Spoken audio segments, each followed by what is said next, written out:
It was past midnight when she knocked on my door, my neighbor, wrapped in a robe, her eyes restless. She leaned close and whispered, "One night, can you handle me?" I never expected what those words truly meant. It was late. The kind of late where the streets outside fall completely silent, and the only sounds left are the faint hum of an old ceiling fan and the ticking clock on my wall. I was half ready to call it a night when I heard it, 3 soft knocks at my door. Not hurried, not careless, but deliberate. For a moment I thought I had imagined it. Nobody ever knocked on my door at this hour. But when the sound came again, I rose from the couch, my heart already thudding with the strange unease that comes with the unexpected. I opened the door, and there she was. My neighbor. She stood in the faint glow of the porch light, wrapped in a pale robe that hung loosely at her frame. Her hair fell softly over her shoulders, slightly tousled, like she hadn't planned to be outside at all. Her eyes met mine, steady but carrying a weight, something unreadable, something she was holding back. "Can you come inside for a moment?"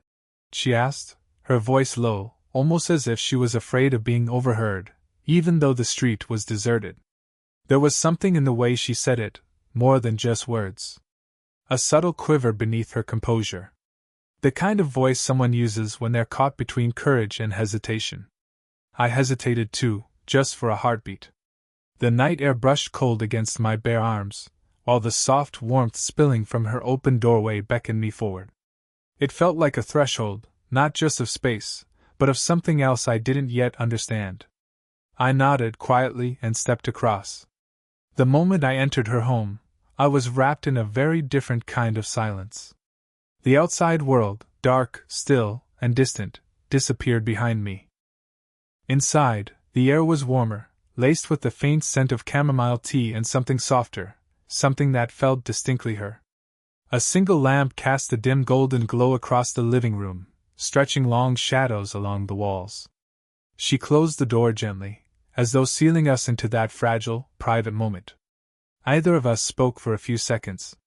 She tucked a strand of hair behind her ear, her fingers trembling ever so slightly before she gestured toward the sofa. I followed her lead, the space between us charged with something I couldn't name. We sat down, close but not quite touching.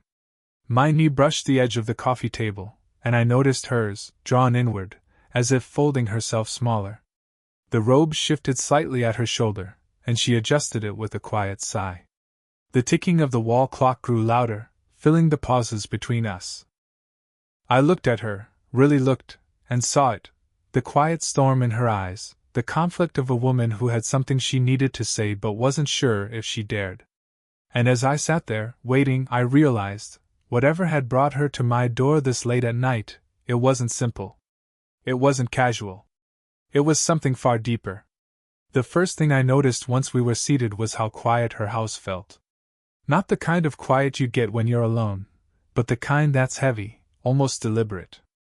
A hush that seemed to press against the walls. The lamp beside us glowed soft and golden, throwing little halos of light across the furniture. It left the corners of the room in shadow, as though the rest of the world didn't exist, just her and me, sitting there, suspended in this fragile moment. A faint scent lingered in the air. Chamomile tea, still warm in a half-finished cup on the table. And beneath that, something softer, her perfume, subtle and floral, like a whisper that belonged only to her. She tucked one leg beneath her, robe sliding just enough to reveal the delicate curve of her ankle. She moved with a kind of restrained grace, like someone who was usually confident, but tonight, a little undone. Her fingers traced the rim of her teacup absently, as though she needed something to hold on to. I tried to ease the tension, offering the gentlest smile. "You all right?"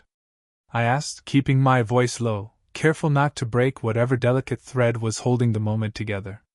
Her eyes lifted to mine then, and for a second, I forgot to breathe. They were steady, yet behind them flickered 1,000 unspoken things. Longing. Weariness. Something she wanted to trust me with but wasn't sure she could. Instead of answering right away, she leaned back slightly against the sofa, her shoulder brushing the cushion close to mine. That tiny movement closed the distance between us more than I expected. My knee nearly touched hers, And in that space, in that fraction of closeness, I felt the electricity rise. Neither of us moved to break it. The silence grew thicker.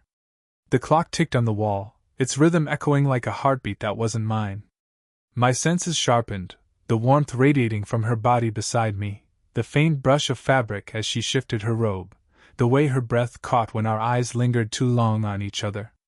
And yet, for all the tension in the air, there was also something incredibly tender about it. This wasn't about impulse or recklessness. It felt purposeful. As if she had invited me not just into her home, but into a private space she rarely let anyone see. She lowered her gaze, staring at her hands, then slowly exhaled. I wasn't sure if I should call you," she murmured, almost to herself. I didn't press her. I just nodded, letting her know I was here, listening. That I wasn't going anywhere. Her lips curved, not into a smile, but something softer, a kind of relief, maybe, or quiet acceptance. And in that moment I realized, the night wasn't just about what she might ask of me. It was about what she was ready to let me see. And that was far more intimate than anything else. The quiet stretched on between us, thick with the weight of things unsaid. I could hear the faint creak of the old house settling, the tick of the clock counting every second we stayed in that suspended space. And then, she shifted. Her body turned slightly toward me, and suddenly she was closer. So close that I could feel the warmth radiating through her robe, brushing against my sleeve. Her hand rested against the sofa cushion, only inches from mine, fingers twitching as if they wanted to reach but weren't sure if they should. When she spoke, her voice was lower now, barely above a whisper. But the way it carried in the silence made it feel louder than anything I had ever heard. "One night," she said softly, pausing as though weighing the words carefully before releasing them. Her eyes flicked up to mine, shimmering, uncertain. She leaned closer, her breath brushing against my cheek. "Can you handle me?" The words hit me like a spark, startling, bold, yet trembling at the edges. My chest tightened, my pulse quickened, and for a heartbeat, I forgot how to react. She wasn't smiling when she said it. She wasn't teasing. If anything, her expression carried both defiance and fragility. Like she was daring me to see her, all of her, and terrified of what I might do with that truth. Her perfume seemed stronger now, mingling with the warmth of her skin, and the nearness of her voice sent a shiver down my spine. I could see the way her throat moved as she swallowed, the faintest quiver in her lips, the vulnerable steadiness in her gaze as she searched mine for an answer. But beneath that bold question, I saw it, the fear. The ache. This wasn't just an invitation. It was a test. A plea wrapped in daring words. I wanted to answer right then, to say something reassuring, something to meet the intensity of her confession. But my voice caught in my throat. Instead, I sat there silent, letting the weight of her words settle between us like a delicate, dangerous flame. Her hand shifted, brushing against the back of mine, barely there, but enough to send heat flooding through my skin. My breath quickened, and for a moment neither of us moved, suspended on the edge of something we couldn't take back. Finally, she pulled back just slightly, her eyes softening, almost as though she regretted letting the words slip free. Her robe slipped from her shoulder, and she tugged it back into place quickly, the motion betraying her nerves. "I shouldn't have said that," she whispered, more to herself than to me.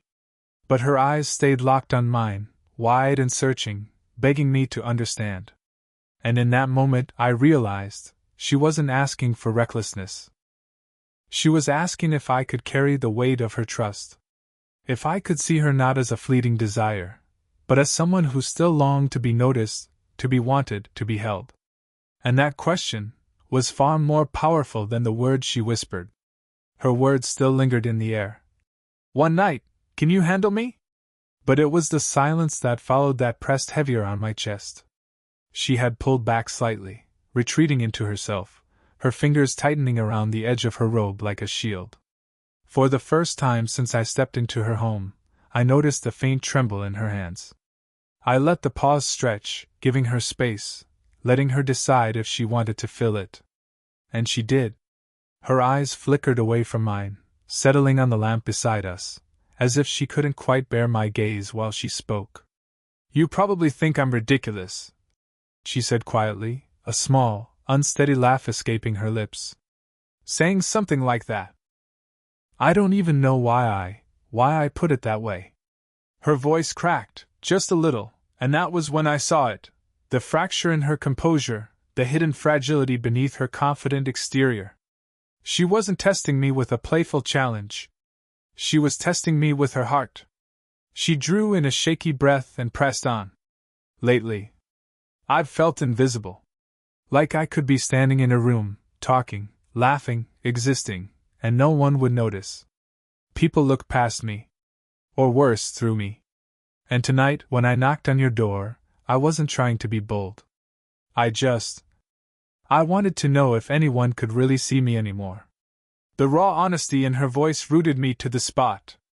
I had never seen her like this, not the graceful, composed woman I usually passed in the hallway, offering polite smiles and measured words. This was different. This was her, stripped of all the careful armor. Her fingers kept fidgeting at the hem of her robe until I reached out, slowly, deliberately, and laid my hand over hers. Her skin was cool, delicate beneath my palm, but the moment our hands touched, I felt the faint tremor ease. She looked down at our joined hands, then up at me, her eyes wide with something between fear and relief. "I see you," I said softly. "More than you realize." Her lips parted, as if she wanted to respond, but the words didn't come. Instead, she blinked rapidly, her composure faltering for a brief second as emotion welled up in her eyes. She turned her hand, gently pressing her palm against mine, gripping it as though she didn't want to let go. "I didn't mean to put this on you," she whispered. I needed someone to hear me. To sit with me. To remind me I still matter." There was no dramatic gesture, no sudden rush. Just the quiet truth of a woman admitting her loneliness, and the steady weight of my hand reminding her she wasn't alone anymore. And in that stillness I understood, her bold question had never really been about desire. It had been about trust. About the longing to be seen, to be held, to be believed in. And that was a responsibility I wasn't about to take lightly. The weight of her hand in mine lingered, delicate yet grounding. For a while neither of us moved.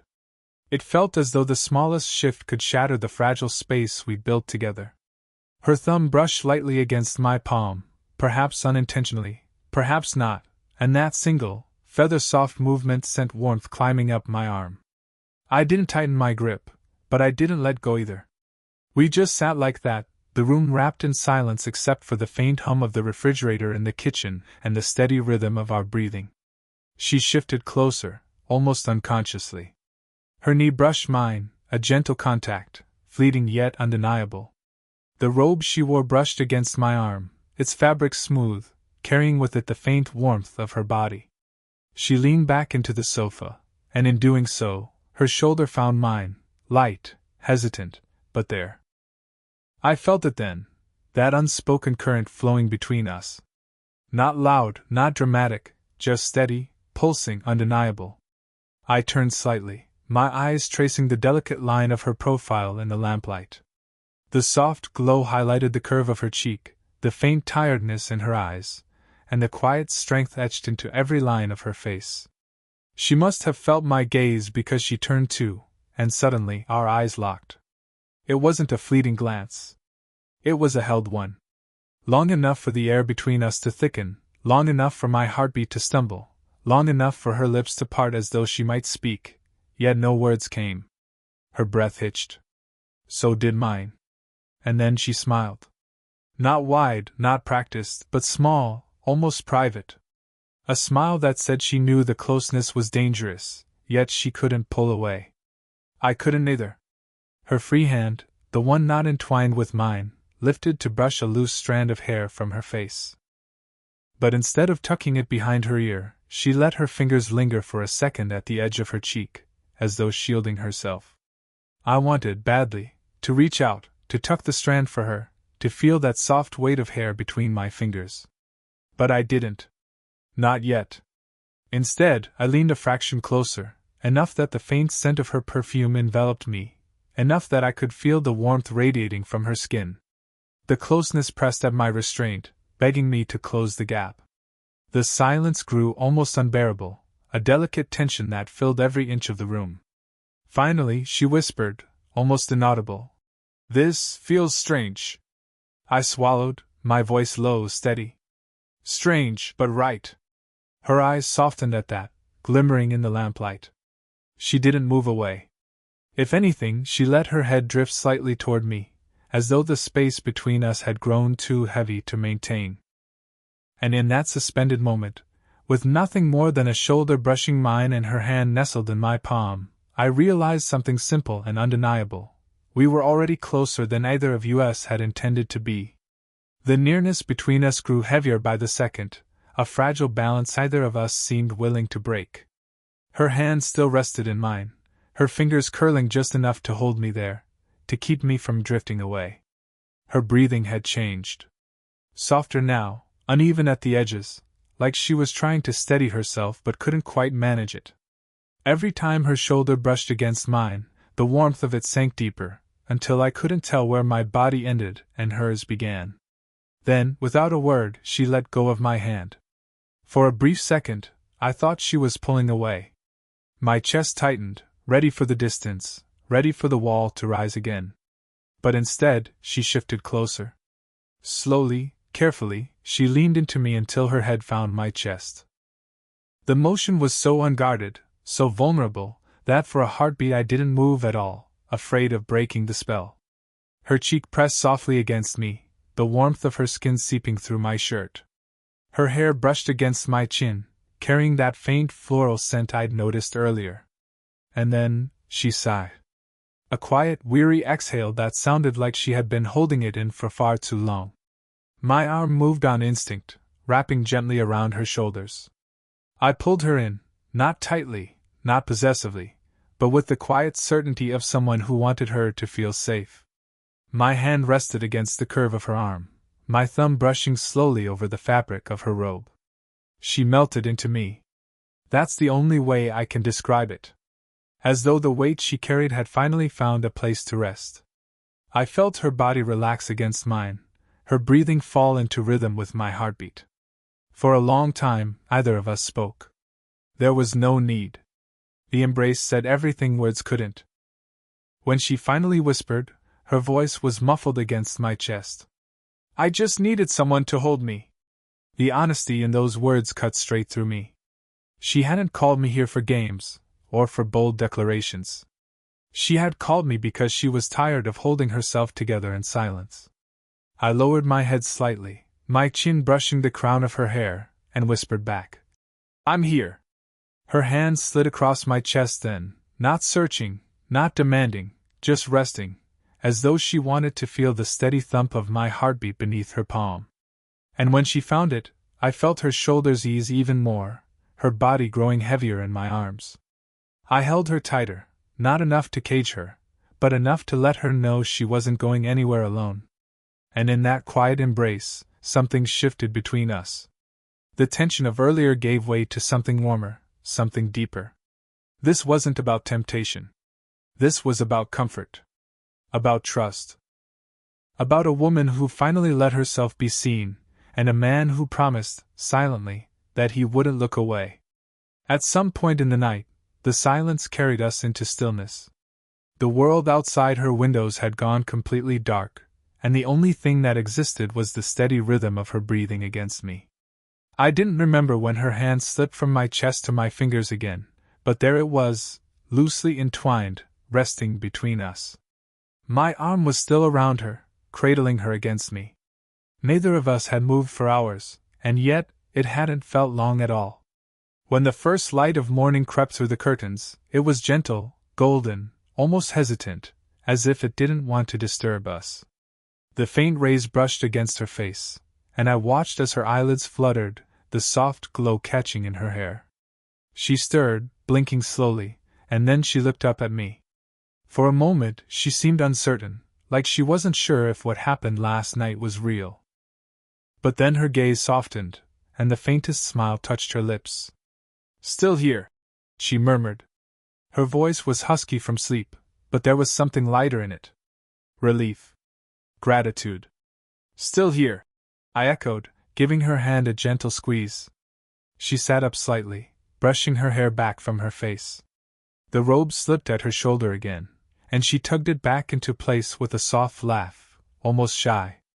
It was the first time I had seen her smile that way, unguarded, without the weight of expectation. For a while, we didn't say much. She poured fresh tea for us both, the quiet clink of porcelain filling the space that had once been tense but now felt comforting. The chamomile was warm, earthy, grounding.